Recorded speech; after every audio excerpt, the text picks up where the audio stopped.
The crystal champagne flute slipped from my fingers as my sister's words cut through the ambient chatter of the grand ballroom. Time seemed to slow as I watched it tumble, the expensive liquid creating a starburst pattern across the pristine white tablecloth. 100 pairs of eyes turned toward the sound, then quickly shifted back to Barbara's triumphant smile at the podium. "The board has agreed that the company needs unified leadership to move forward," she announced, her voice carrying across the now silent room. "Effective immediately, I will be taking over as sole CEO." My vision narrowed to a pinpoint, focused entirely on my father's face. Lawrence wasn't looking at me. He was nodding along with Barbara's words, a proud smile lighting his features as she continued her character assassination disguised as a corporate announcement. "Some people," she said, her voice dripping with false sympathy, "are better suited to technical roles rather than leadership. My sister Olivia has been adequate in maintaining our legacy systems. But to compete in today's market, we need vision. We need excellence." Her gaze locked with mine across the room. "And frankly, Olivia, you're just not cut out for this level of business." The weight of hundreds of stares pressed against my skin as industry leaders, clients, and employees, people who had worked directly with me for years, witnessed my public execution. 10 years of sacrifice, of 14-hour days and missed holidays, of transforming our family's struggling repair shop into a $50 million enterprise, erased with a single speech at our father's 60th birthday celebration. "My name is Olivia, I'm 32 and a software developer. This is the story of how I reclaimed what was rightfully mine after my family tried to erase me from my own creation." For a decade, I had been the quiet force behind Walker Technologies' transformation. While Barbara climbed the corporate ladder at a prestigious consulting firm in New York, I stayed behind, developing our first proprietary software, a simple but effective tool for small businesses to manage their inventory. It wasn't revolutionary, but it was user-friendly and affordable. When local businesses started buying licenses, our little computer repair shop began its metamorphosis into something much bigger. I had always known I was second place in my father's eyes. Barbara was his golden child, the one who got straight A's and went to an elite business school with his blessing. I was the practical one who stayed behind, pursuing my computer science degree at a local college while helping him keep the shop afloat.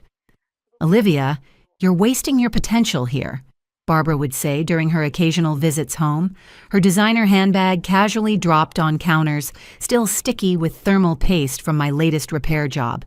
"You should aim higher." But I saw something in our little shop that others didn't: potential. While Barbara studied theoretical business models, I was learning real-world programming and spotting gaps in the market that no one else seemed to notice. 5 years into our transformation, we hit our first $1 million in annual revenue. That's when Barbara suddenly became interested in the family business again. She quit her job in New York and moved back home. "I think it's time I took my rightful place in the company," she announced at a family dinner, champagne already in hand. "With my business expertise, we could really take things to the next level." My father beamed at her words. "That's wonderful, Princess. We could use your professional touch around here." I sat there, fork suspended midair, trying to process what was happening. The company I had built from nearly nothing was being handed to my sister on a silver platter. But I swallowed my objections and tried to be a team player. Barbara was appointed as co-CEO alongside me, despite having no experience in our industry. Dad said it would be good for the company image to have someone with her credentials at the helm. I focused on product development and operations while she handled marketing and investor relations. The next 5 years were a study in contrast. While I continued developing new software solutions and maintaining client relationships, Barbara focused on creating a glamorous image for herself as the face of the company. She gave interviews about being a woman in tech and accepted awards for entrepreneurship, all while taking credit for innovations my team and I had created. Our revenue continued to grow, reaching $50 million annually, but so did the tension between us. Barbara began excluding me from key meetings, making decisions without consulting me, and slowly pushing me to the sidelines of my own creation. During this period, I made 2 strategic decisions that no one, not even Barbara with her MBA, paid attention to. First, I quietly began purchasing additional shares whenever they became available from minor investors, careful to keep my growing ownership stake under the radar. Second, I established Renovate Solutions LLC as a separate entity that actually owned the intellectual property rights to our core software, with Walker Technologies operating under a licensing agreement. This was a standard industry practice that Barbara, despite her business acumen, never bothered to investigate. Then came Dad's 60th birthday party, the day everything changed. The party was Barbara's idea, of course. She rented the grand ballroom of the city's most expensive hotel and invited all our business associates. It was more of a networking event than a birthday celebration, but that was Barbara's style. Everything had to serve a purpose. I arrived early to help with the preparations, wearing a simple black dress that Barbara immediately criticized. "Couldn't you have made more of an effort?" she hissed. "These are important people coming tonight."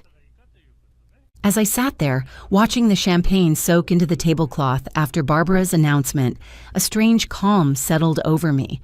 Everyone expected a scene, perhaps tears, maybe a shouting match. Instead, I slowly stood up, my chair scraping against the floor.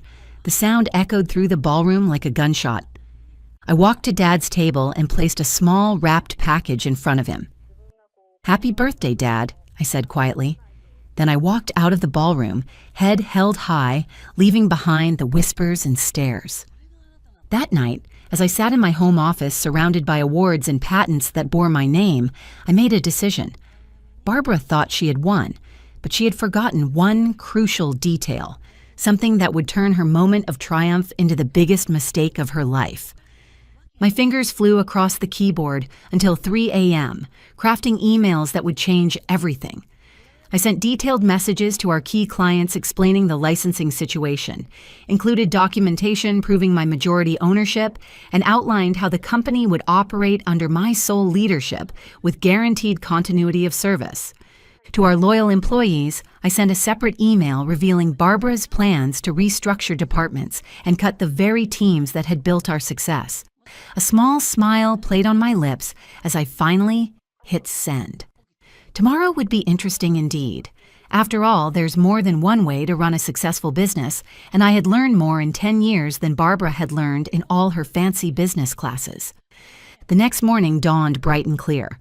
I arrived at the office early before anyone else and waited. At precisely 9 a.m., Barbara strode through the front doors with Dad beside her, both wearing triumphant smiles that were about to be wiped from their faces. "Olivia?" Barbara's voice held a mix of surprise and annoyance. "What are you doing here? I thought after last night you'd have the dignity to stay home." I smiled, remembering the email I had sent hours earlier to every major client, partner, and employee of Walker Technologies. "Just wrapping up some loose ends, sister dear. But since you're here, we should probably talk about the company's future." "There's nothing to discuss," Dad interjected, his voice firm. "Barbara's in charge now. The board has already approved it." "Yes, the board," I said, pulling out my tablet. "Let's talk about that." I connected my device to the conference room's main screen, pulling up a document that made both their faces pale. You see, while Barbara was busy planning parties and giving interviews, I was actually building this company, and there are a few things you both seem to have forgotten. My heart pounded against my ribs, but my voice remained steady as I continued. "First, let me remind you that I own 51% of Walker Technologies shares." The color drained from both their faces. Barbara's perfectly manicured hands gripped the conference table. "That's impossible," she whispered. "Dad would never—" "What he did," I continued, pulling up more documents, "was sell me an additional 26% of the shares 3 years ago when we needed capital for expansion. Remember that day, Dad? You were too busy attending Barbara's awards ceremony to handle the negotiations yourself, so you signed the papers without reading them carefully." Dad collapsed into a chair, realization dawning on his face. "The renewal papers," he muttered. "The ones you asked me to sign last week, the ones I was too busy to read because I was helping Barbara plan the party." "Yes, those papers," I nodded. "I decided not to submit them, and that's not all. The core software that generates 80% of our revenue, It's not owned by Walker Technologies. It's owned by my separate company, Renovate Solutions, LLC. Walker Technologies only has a licensing agreement, which expired. I checked my watch with theatrical precision. About 10 minutes ago. Through the glass walls, we could see employees gathering, whispers spreading as they checked their emails. Barbara's perfect composure cracked as she frantically checked her phone. "You can't do this," she stammered. "The company you tried to steal from me?" I finished for her. "The one you thought you could just take over because you have an MBA and Dad's approval? That company ceased to exist the moment you decided to humiliate me in front of everyone we know." The weight I'd carried for years, the quiet resentment, the overlooked achievements, the constant need to prove my worth, lifted as I stood up, smoothing my dress. So here are your options. Option 1.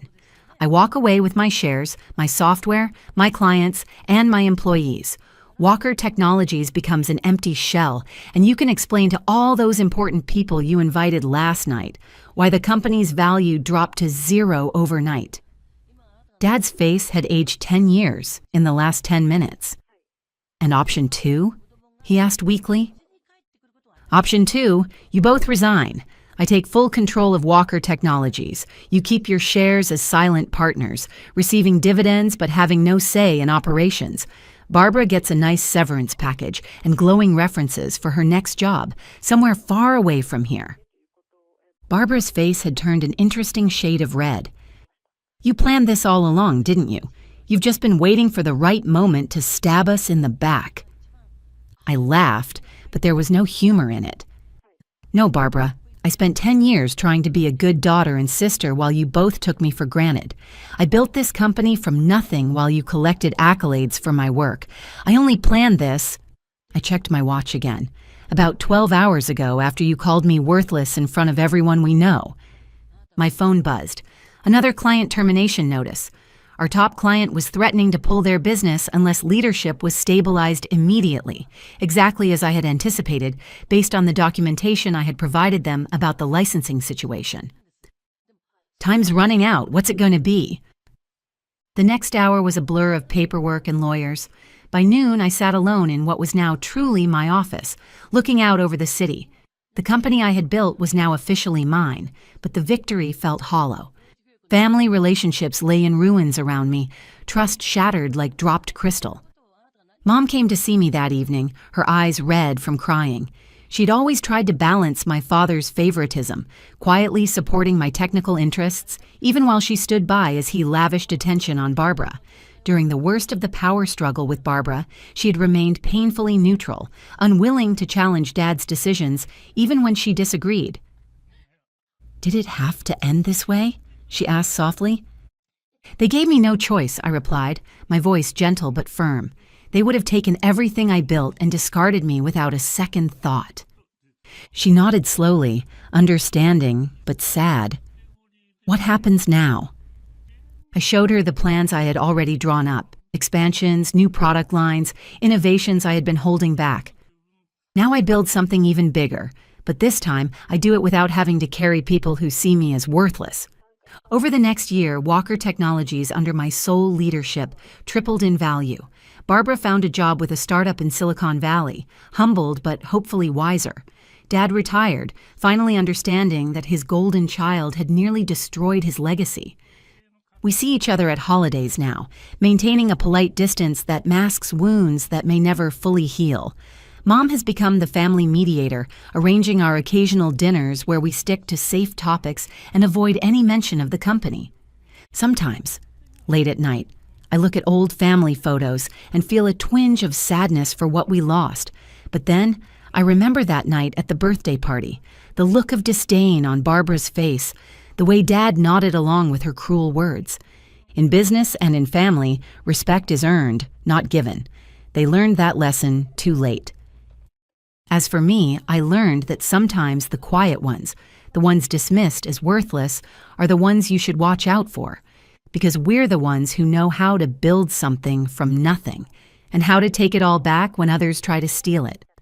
My story spread through business circles, a cautionary tale about underestimating the wrong person.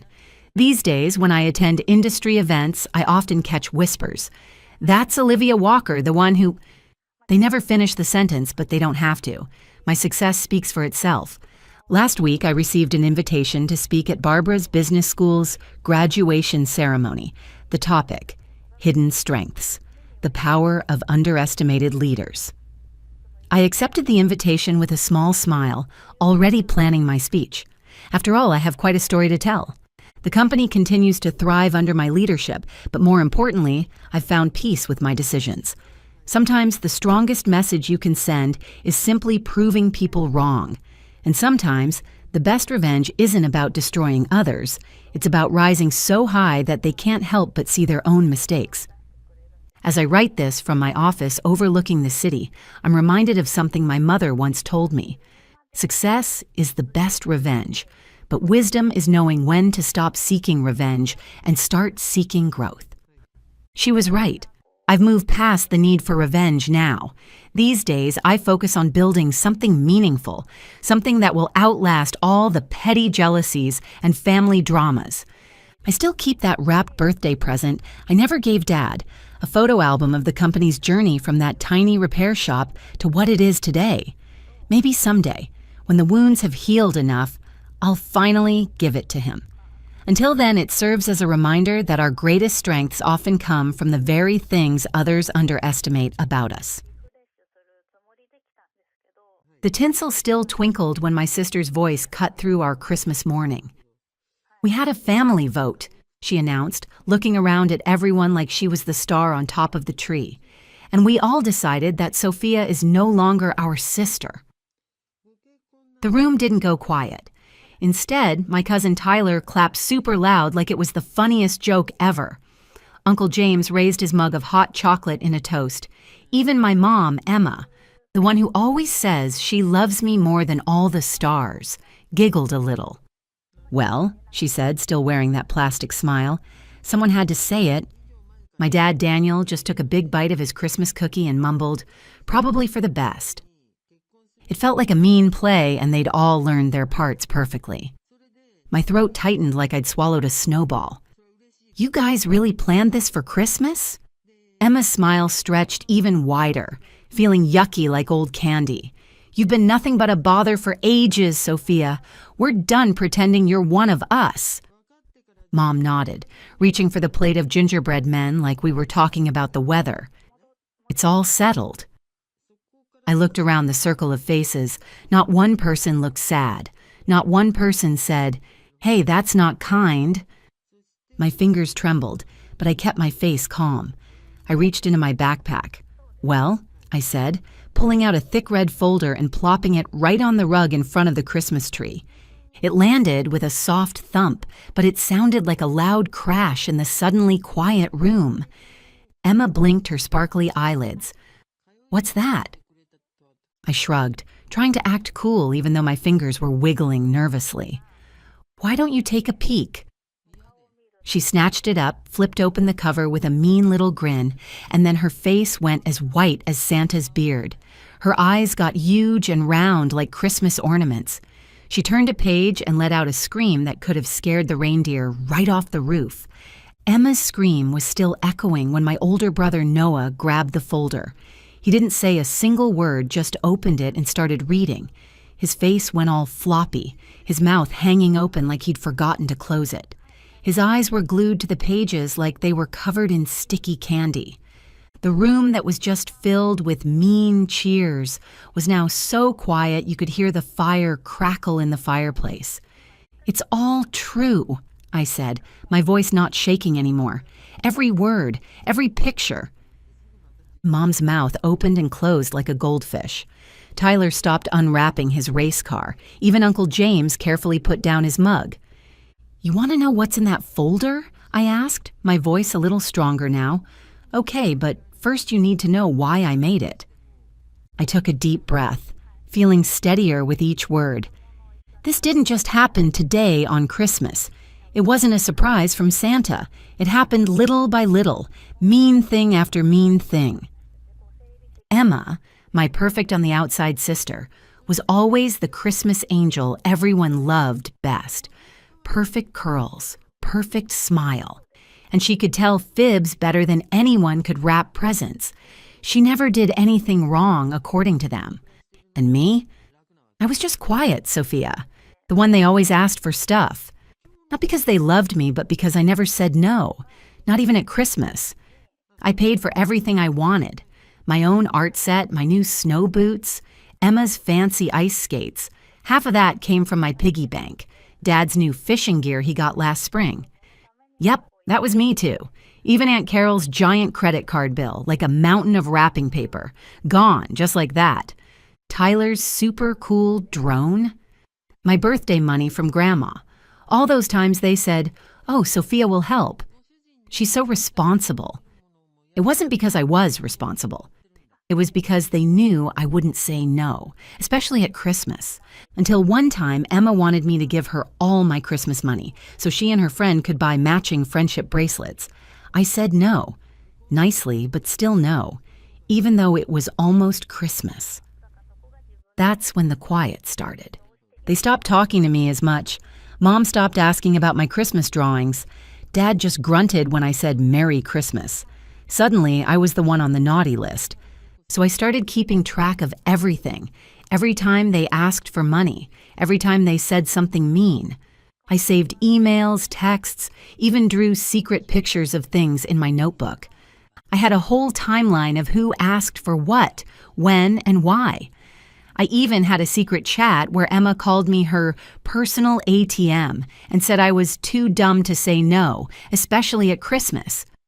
Noah found the thing that made his face go all sad, like a snowman melting. It was a picture of Emma with her arm around a boy with reindeer antlers and a text saying, "Having so much fun at the Christmas concert."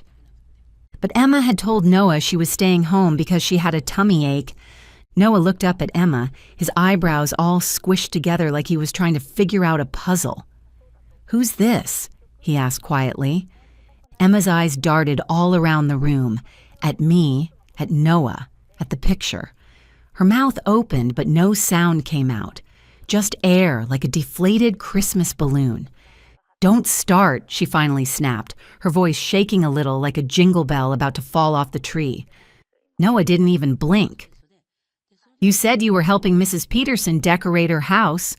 You were with him." Emma's face turned as red as Santa's suit. That's when Mom jumped in, her voice all wobbly like a toy that's about to break. "Can't we just calm down? It's Christmas. We should be happy and open our presents." I looked at her slowly. "Happy?" I said, my voice quiet but strong like the first ice of winter. "You're the one who always says I'm not grateful enough for my gifts, even when I'm the one giving all the time. Even at Christmas." Dad finally said something, rubbing his forehead like he had a bad Christmas headache. "You're making a big fuss about nothing, Sophia." "No, I'm not," I said louder this time. "You let them do this for years. You saw it, you heard it. Every time they made me feel small or asked for more money, and you didn't do anything. Not even at Christmas. You just stayed quiet like a sleeping bear." Emma stomped her foot like a grumpy elf. "Oh, just stop feeling sorry for yourself, Sophia. You're not a victim. You chose to help us with Christmas and everything else." I stood up, slow and tall like the Christmas tree in the town square. "No, I didn't choose anymore. You just expected it. You didn't want a sister. You wanted someone to buy you all your Christmas wishes. Well, I'm all out of presents." Noah was still holding the folder, looking at Emma with sad eyes like a puppy who didn't get any treats. "Is all of this true?" he asked her quietly. Emma looked at him. No fake tears this time. Just silence. The kind of silence that feels colder than a snowman's heart.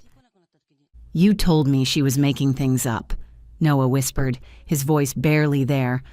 I looked at him. "She didn't need to make things up. She just needed you to believe her, even on Christmas." Emma's face twisted like she was about to cry big fake tears that would probably freeze before they hit the ground. "I had to. You were always trying to make me look bad, even at Christmas." I didn't even raise my voice. I just said, "You did that all by yourself, Emma." More silence. Then I reached into my coat pocket. "What now?" Dad asked, sounding tired like Santa after a long night. I put another white envelope on the rug. Noah picked it up. He opened it and read the first line. His eyes got super wide like he'd just seen a real reindeer. "What is this?" he whispered. "Those are emancipation papers," I said, my voice as steady as a Christmas carol.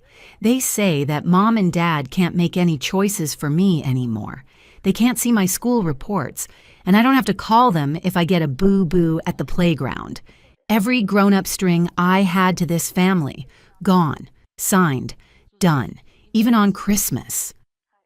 Mom gasped, her hand flying to her chest like she'd just seen a ghost instead of Santa. "You're really leaving us on Christmas?" "Really leaving?" I said. "Starting right now." Her voice wobbled and real tears finally came, dripping onto her Christmas sweater. "You're being so mean, Sophia. We made mistakes, but we're still your family, especially on Christmas." I looked at her, calm and sure like the star on top of the Christmas tree. "No, you're not." Emma let out a mean little laugh that sounded like a broken Christmas toy. "You'll be back. You'll always come back for Christmas presents." I took a step away from the Christmas tree, looking at her one last time. "Not this Christmas." Then I turned around and walked out the door, leaving behind the twinkling lights and the fake, happy faces. No yelling, no crying. Just the quiet surprise of people who finally learned that I wasn't going to let them treat me like a leftover Christmas cookie anymore. I didn't go straight home. My hands were still shaking, but not because I was cold. It was because I finally felt light, like all the heavy Christmas ornaments they kept hanging on me had finally fallen off. I walked to the park near our house, the one with the big oak tree Dad used to take me to. It was quiet there, just the sound of the wind and the birds. No one was asking me for anything. No one was pretending to be nice while being sneaky. It was just peaceful, like after the first snowfall. That night, I sat on a bench and just breathed. The next day, I signed up for the kids' cooking class at the library. Then I asked Mrs. Peterson if I could help her with her Christmas lights. For the first time, my days weren't full of things I had to do for other people. They were just for me, like opening my own special presents. But mean people don't like it when you're happy without them. It wasn't long before my phone started buzzing with messages. Mom left a voicemail. "Sophia, sweetie, we're still your family. We were just upset about something else. Don't let one little fight ruin Christmas." Then Emma texted, all mad. "Noah's being so dumb. Are you happy now?" I didn't know exactly what she meant, but I had a feeling Noah was starting to see the truth about her. Dad sent a short message. "You're being too stubborn. Your mother is really sad. Come home for Christmas dinner." I didn't answer any of them. The quiet felt like a warm blanket. Then came the guilt trips. A few weeks later, I got a card from Mom. It had a picture of their Christmas tree with a big empty space under it. The message said, "It doesn't feel like Christmas without you." Then a text. "Your little cousin Lily keeps asking where her favorite sister is." A few days later, Dad texted, "We're having trouble with the bills. I know you don't care, but we need help." I didn't say a word. Not one single word. Then, after New Year's, a letter came. I knew it was from Mom because of her swirly writing. It was 3 pages long. Page 1 was all about how sorry they were and how stressed Christmas made them. Page 2 was about how sad everyone was without me, especially Lily. Page 3 was the real reason. They needed money. They were going to have to sell some of their Christmas decorations. "Please, Sophia, just one last time. Do it for the family. It's Christmas." I read it, felt a little pinch in my heart, but then I knew what it really was. Not love, just wanting me to be their helper elf again. I folded the letter and threw it in the trash. That's when I finally understood. They didn't miss me. They missed what I did for them. They missed having someone to fix their problems.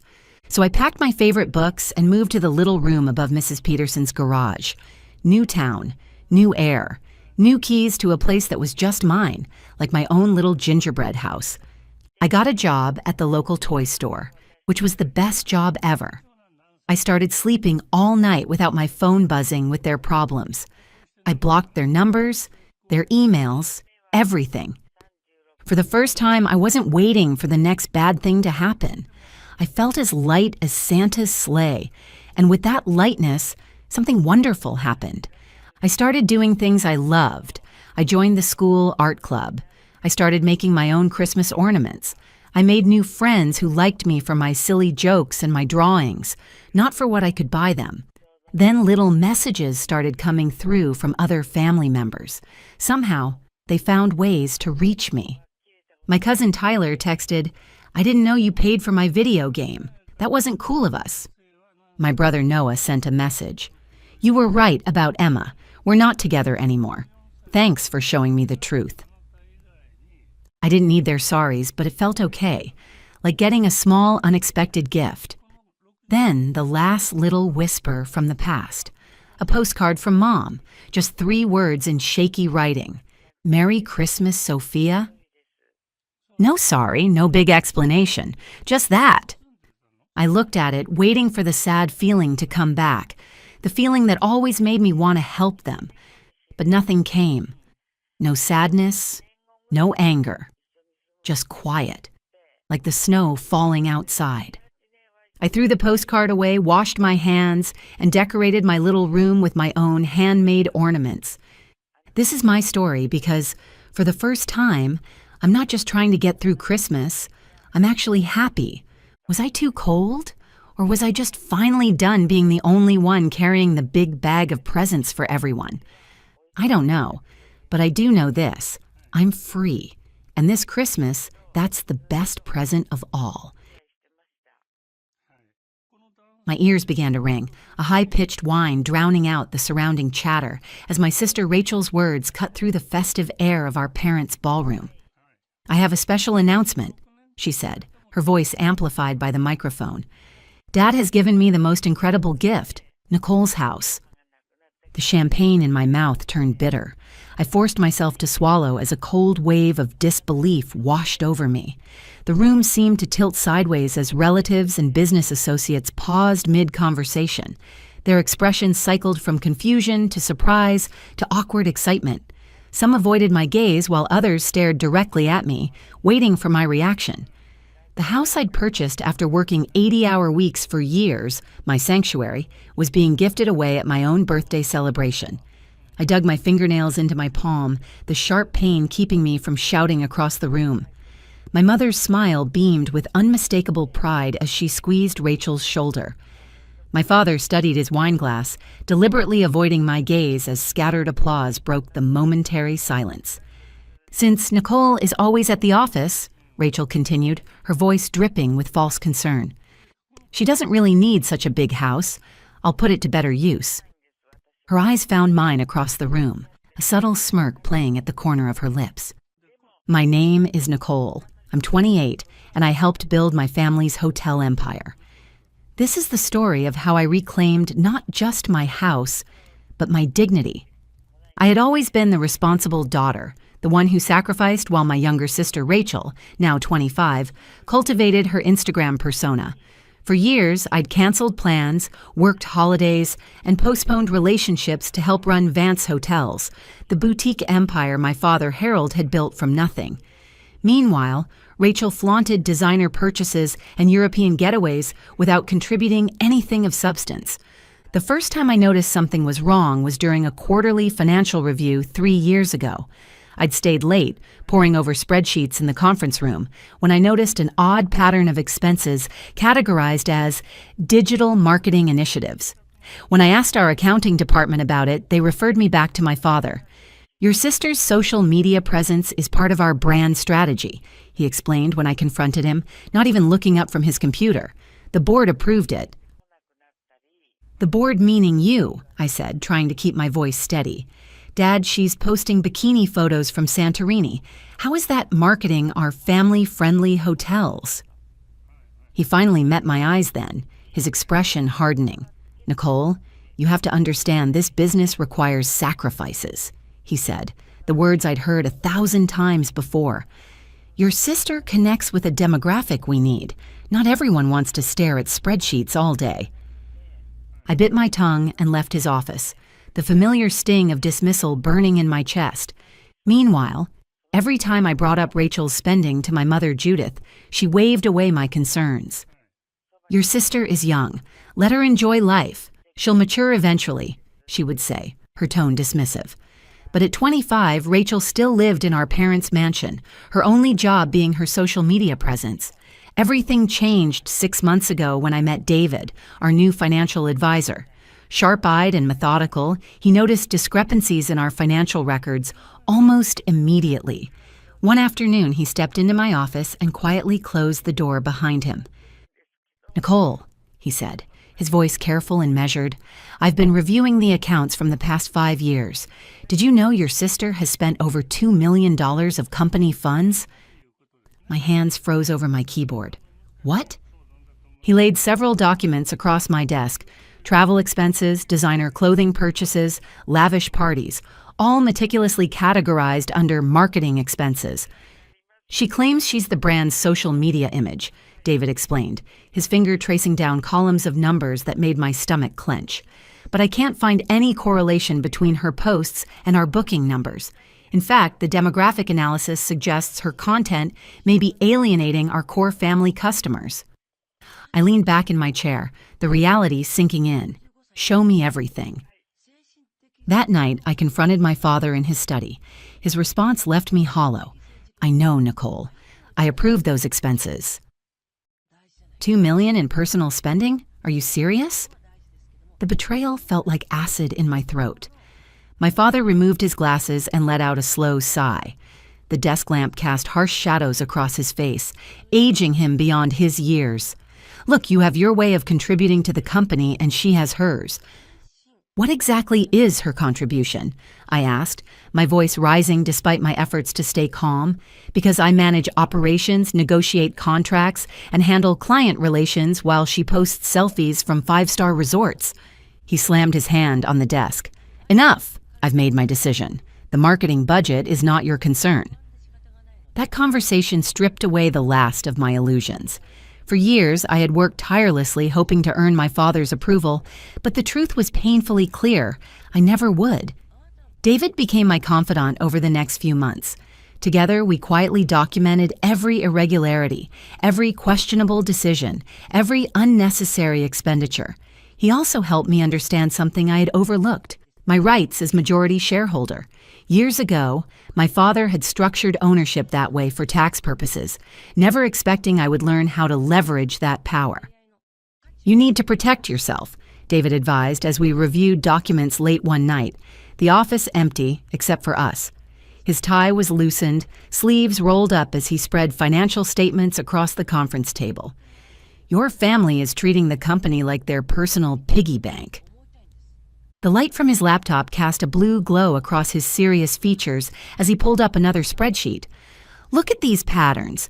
Your mother's consulting fees for interior design, work that was actually done by professionals.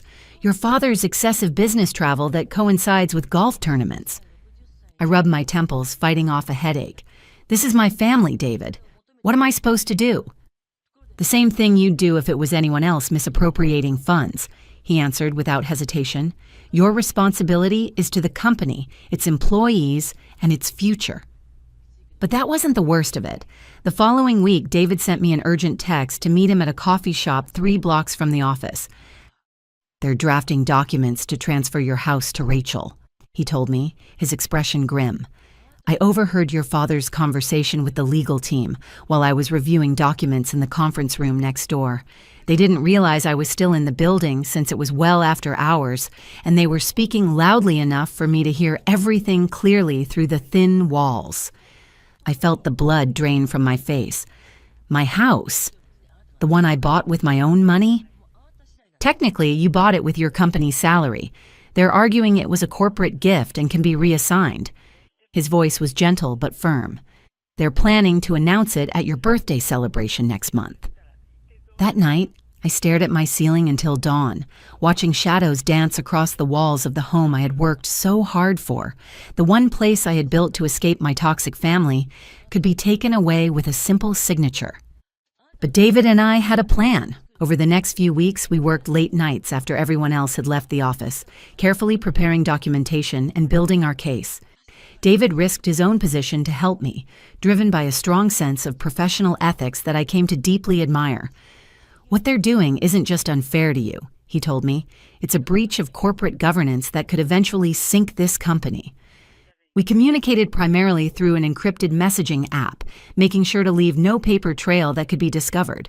Our strategy took shape carefully, with David gathering financial records from the secure server room after hours, using his authorized access codes as the company's financial advisor.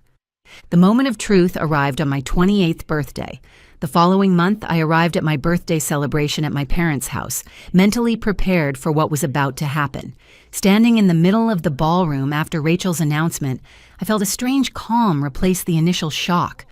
The crystal flute in my hand caught the light as I set it down deliberately on a nearby table. I stood slowly, the weight of years of disrespect solidifying into resolve. "You're right, Rachel. I am too busy at the office." I reached into my clutch and pulled out a leather folder. "And since we're making announcements, I have one of my own." The room fell silent as I opened the folder, all eyes locked on me. Rachel was still smiling, completely unaware of what was coming. To her, this was just another corporate formality, something routine, insignificant. "As CEO and majority shareholder of Vance Hotels," I said, my voice firm and professional despite the pounding of my heart, "I have a few important updates." I paused, making eye contact with several board members present. "First, effective immediately, all personal expenses will require board approval, not just the president's signature." Rachel's smile wavered, her perfectly contoured face showing the first flicker of uncertainty. My father straightened in his chair, the stem of his wine glass bending slightly in his tightening grip. "Second, I have initiated a full audit of the company's financial records for the past 5 years," I continued, locking eyes with my sister. "That includes all marketing expenditures related to social media." "Nicole," my father interrupted, rising from his seat, his voice tense but attempting to maintain an air of control. "This isn't the time or place." "Isn't it?" I shot back. "Didn't you just use my birthday party to announce that you were giving my house to Rachel?" I turned to the guests, our extended family, business partners, and board members. A house I bought with my own salary after years of hard work. From across the room, David stood up and handed out folders to the board members present. He had prepared these documents in advance and brought them to the party in his briefcase, anticipating this moment. His movements were precise, confident as if he'd rehearsed this moment in his mind. "Inside these folders, you'll find evidence of corporate fund misappropriation totaling more than $2 million, I announced. Murmurs rippled through the crowd as board members flipped open the documents. Personal expenses disguised as marketing costs, luxury vacations falsely reported as business trips, designer shopping sprees categorized as market research. Rachel turned pale, her carefully applied blush now standing out against her bloodless face. "This is ridiculous," she sputtered, looking desperately toward our parents. "Dad approved all of those expenses. I am the brand's image." "The brand's image?" I echoed, pressing a button on my phone. The ballroom's presentation screen descended from the ceiling and a slideshow of Rachel's Instagram posts appeared. "So let's take a look. Parties in Ibiza, marketing for family-friendly hotels, designer handbags, market research." Each image flashed on the screen. Rachel on a yacht, Rachel in a nightclub, Rachel shopping on the Champs-Élysées, all tagged with our company hashtag as if that made them legitimate business expenses. My mother shot to her feet, her face flushed with anger, diamond earrings catching the light as she trembled. "Nicole, how dare you humiliate your sister like this?" I met her gaze unflinching. "Humiliate her? The way you tried to humiliate me by taking my house on my own birthday." My father stepped in, trying to regain control. "This is a family matter," he said, his voice edged with authority. "I ask all non-family members to leave." "I'm afraid that's not possible." David interrupted, now fully in his role as our financial advisor. Since this involves potential corporate fraud, the board members have both the right and the obligation to be present. The next few minutes dissolved into chaos. Rachel was crying, mascara streaking down her cheeks, as she insisted it was all a misunderstanding. My mother was shouting about family loyalty. My father was desperately trying to calm the board members who were flipping through documents with increasing concern. When the noise finally subsided, I cleared my throat. There's more. I reached into my folder and pulled out another set of documents. As CEO and majority shareholder, I have made some executive decisions. First, the transfer of my house to Rachel has been blocked. In fact, I have filed a legal injunction preventing any corporate property transfers without full board approval. My father's face darkened to a dangerous shade of red. "You can't do this," he snapped, veins protruding on his forehead. "Actually, I can," I said calmly. "I am the majority shareholder, remember? You structured it that way years ago for tax benefits." His jaw tightened. "That was just a technicality," he muttered. "I was supposed to retain actual control." A tense silence filled the room. Several board members shook their heads, scribbling notes. "Thank you for clarifying that, Dad," I said smoothly. "Anyone else care to admit to corporate manipulation?" Rachel lunged toward me, her face twisted with rage, designer heels clicking sharply against the marble floor. David stepped between us, his stance protective but professional. "Careful," he warned. "Attacking a corporate executive during an official meeting carries serious legal consequences." Rachel froze, her fists clenched, French manicured nails digging into her palms. "You're just jealous," she spat, tears and mascara streaming down her face. "You've always been jealous of me." I let out a short, humorless laugh. "Jealous of what? That you've never worked a single day in your life? That you've wasted millions on parties while I built this company from the ground up?" "Enough." My father slammed his hand against the table, rattling glasses and silverware. "Nicole, if you continue down this path, you will destroy this family." I met his gaze, unwavering. "No, Dad, you destroyed this family when you decided that hard work meant nothing, that responsibility was a joke, and that my dedication was worth less than Rachel's selfies." My father stepped closer, lowering his voice to a threatening whisper. "We can fix this privately. There's no need for the entire board to—" I raised my voice deliberately. "Oh, now you want privacy? After humiliating me in front of everyone? No, Dad. This gets settled here and now." I stood before the board of directors, my posture straight, my expression unwavering. The weight of years of hard work, sacrifice, and betrayal pressed down on me, but I refused to let it show. This was my moment, the moment to reclaim what was mine, to set things right. "As CEO, I am proposing the following immediate measures," I announced. "First, all personal expense accounts will be frozen until further notice. Second, an external audit will be conducted on all financial transactions to ensure full transparency. And third, the executive leadership team will undergo a complete restructuring to align with the company's best interests moving forward." The room fell into stunned silence, the tension palpable. My mother shot up from her chair, her face flushed with indignation. "You can't do this. You can't just push us out like this," she shouted, her voice laced with panic, hands clutching her pearl necklace as if for support. I met her glare with calm resolve. "I'm not pushing anyone out," I replied, my voice steady but firm. "I am professionalizing the company I helped build, the company I sacrificed for while the rest of you treated it like a bottomless bank account." I turned to the board members, each watching intently, some nodding in agreement. Who seconds the motion? For a moment there was hesitation. Then one by one, hands began to rise around the table. First one, then another, then several more, until the decision was clear. Across from me, my father slumped slightly in his chair, his once commanding presence diminished. He looked exhausted, like the weight of his choices had finally caught up to him. Rachel, who had been unusually quiet, suddenly switched tactics. She leaned forward, her expression softening, her voice taking on a pleading tone. "Nicole, please," she murmured, her eyes glistening with unshed tears. "We're sisters. We're family. How can you do this to us?" For the first time that night, my voice wavered. I swallowed hard, forcing myself to keep my composure, but the words struck something deep within me. "Family?" I echoed. Almost in disbelief, my hands clenched at my sides. When I spoke again, my voice carried the weight of years of silent resentment. "Where was family when I was working weekends while you were out drinking and dancing? Where was family when I canceled my vacations 3 years in a row to save the Barcelona hotel from going under?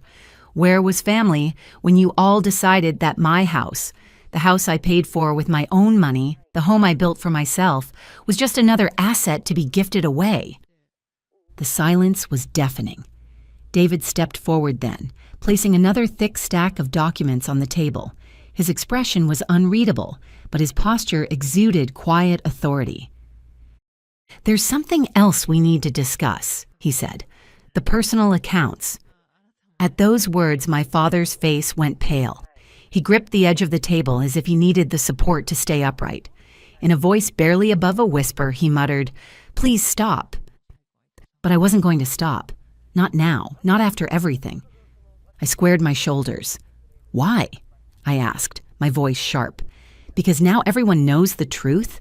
Because the board finally sees what's been happening behind closed doors? Because your plan to use this company as your personal piggy bank is finally over?" Tears streamed down my mother's face, ruining her perfect makeup.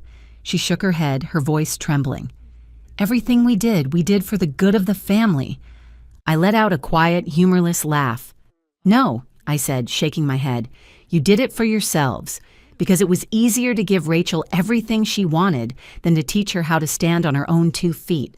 Because it was easier to misuse company money than to earn things the right way. Because it was easier to pretend the problem didn't exist than to actually fix it."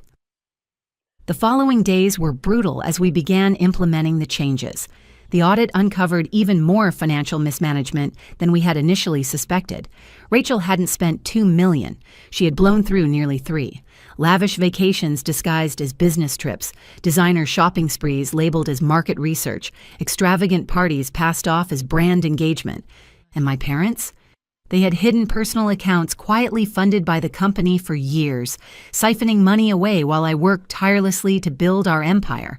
David had discovered these accounts by tracing unusual payment patterns to offshore entities during his preliminary audit, which gave us the final piece of evidence we needed. The board wasted no time taking action. They voted unanimously in favor of my reforms, implementing them the following week after an emergency session. The process took nearly 6 weeks to complete fully. Strict financial controls were put in place, ensuring no one, family or not, could abuse company funds again. A new professional leadership team was brought in to oversee operations, with experienced executives from the hospitality industry joining our C-suite within a month. And Rachel? She lost her position as the face of the brand.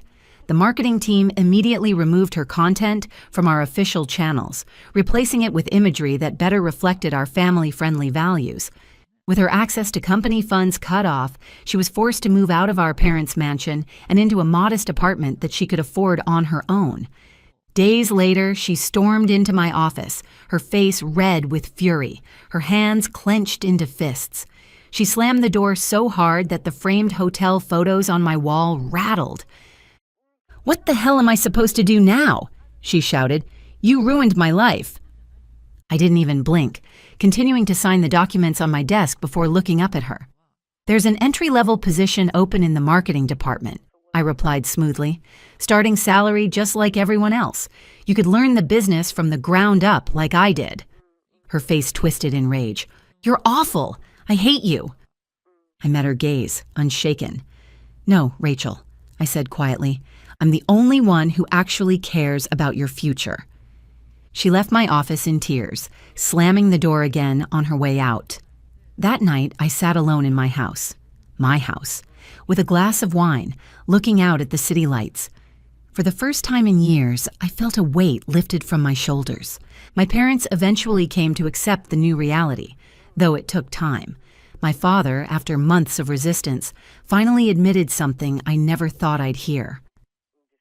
"I built this company from nothing," he told me one evening, standing in my office doorway, his silhouette smaller somehow. "But you turned it into something better, something that will last." My mother took longer to come around, but when she saw Rachel finally working, really working, for the first time in her life, something shifted. To everyone's surprise, Rachel accepted the entry-level job. At first she was bitter, resentful, but little by little, she started putting in the effort.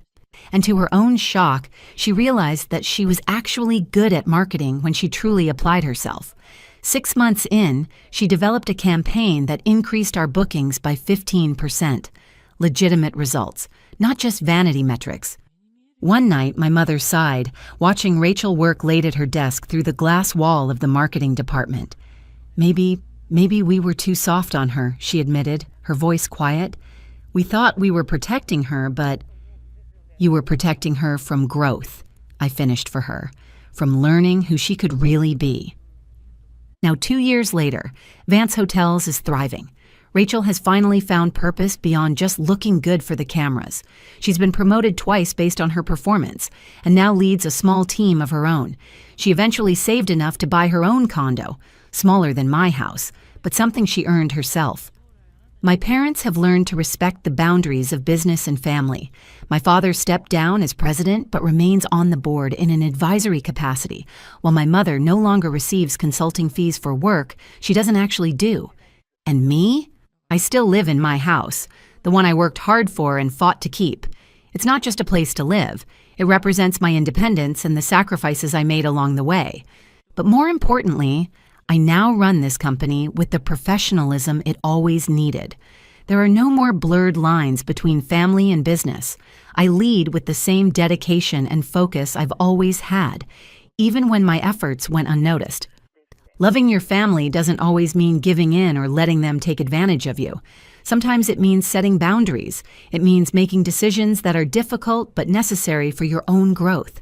I had to step up and make tough choices, even if they disappointed people I cared about. It wasn't easy, but it was the right thing to do. David and I grew closer throughout the challenging months following the restructuring. What started as a professional alliance built on shared values of integrity and fairness gradually deepened into something more. After 18 months of dating, we were married in a small ceremony, far from the extravagance my family once prized. Now my husband David has been a constant support through all of this. He wasn't just my financial advisor, he became someone I could rely on completely. From the moment we started working together, he understood the situation better than anyone. The trust and respect we've built between us made all the difference. One piece of advice David gave me, something that stayed with me throughout everything, was, sometimes you have to shake the family tree so the rotten apples fall and the strong ones finally have room to grow. At first it didn't fully click, but now, as I see how things have turned out, I realize how much that advice shaped my decisions. Letting go of the things that weren't serving me, whether family dynamics or toxic behaviors, opened the door for something better. The business is in a better place, and so am I. I don't regret any of it. What matters now is that I'm in control, and I've built something I'm truly proud of. Before you go, here's a quick bonus for sticking around. If you love learning and growing like I do, you need to try audiobooks. I've got an exclusive deal with Audible. Your first month is completely free. That's access to over 500,000 titles. Zero cost to you. All the details are waiting in the description. Don't miss this one.